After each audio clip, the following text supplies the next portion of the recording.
With that as the backdrop, Congress is continuing to debate today whether the U.S. should play a role in the region, whether the U.S. should strike. Joining me now is Congressman Adam Schiff, a key member of the House Intelligence Committee. Congressman, thank you very much for joining us here today. We talked on Saturday on the show about the on-again, off-again airstrikes.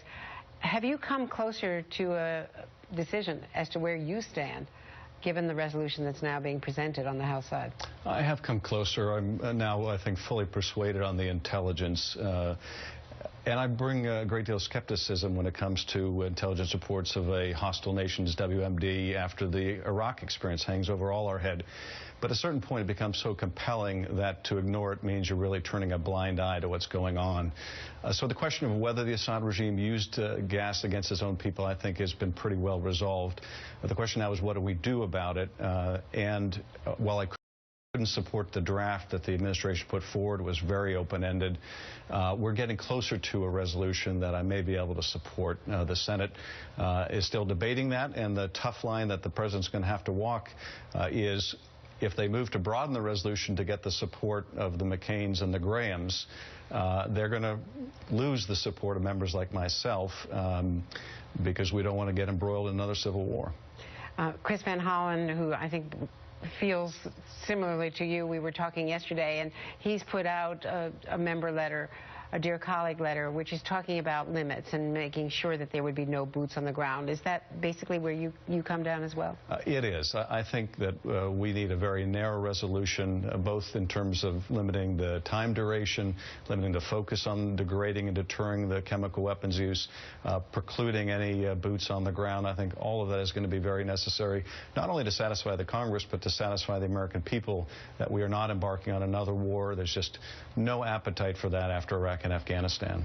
Secretary Kerry got himself into a bit of a pickle yesterday at the hearing, because he said, now hypothetically, he could imagine boots going on the ground if Syria imploded and chemical stockpiles were at risk of going to al-Qaeda, al-Nusra Front, al-Qaeda supported groups.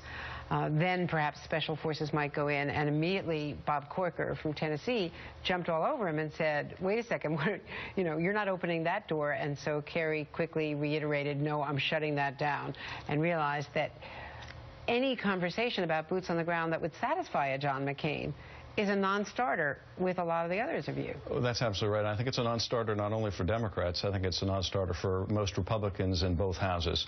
There's just no willingness to entertain military intervention in the form of boots on the ground, and certainly nothing that would be authorized now. It is potential. It's always possible, given what happens in Syria down the road, the administration may have to come back to Congress, but there's no way that Congress is going to leave that door even a fraction open in terms of the resolution they put forward. Since John Boehner is not whipping this, are you hearing from Leader Pelosi, and are Democrats going to go to the mat and give the president what he wants, or do you think enough Democrats would turn their back on the president and damage his credibility overseas? It's going to be a very close vote, I think, just as it was in the British Parliament, and probably we won't know the yeas and the nays until they're called. There's going to be a big block of libertarian isolationist Republicans who won't support it in any form. There's going to be a sizable block of Democrats who are war-weary, as I am, but who don't believe in military action, even in support of a humanitarian cause. So that leaves a pretty narrow window in the middle that the president is going to have to try to win over.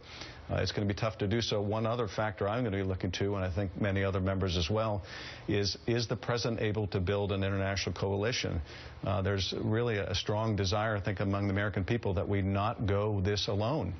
And consistent with what the president has said in the past, we should be acting in concert with the international community. Irony of ironies, relying on France this time and not on the Brits. Adam Schiff, Congressman, thank you very much. Thanks for being with us.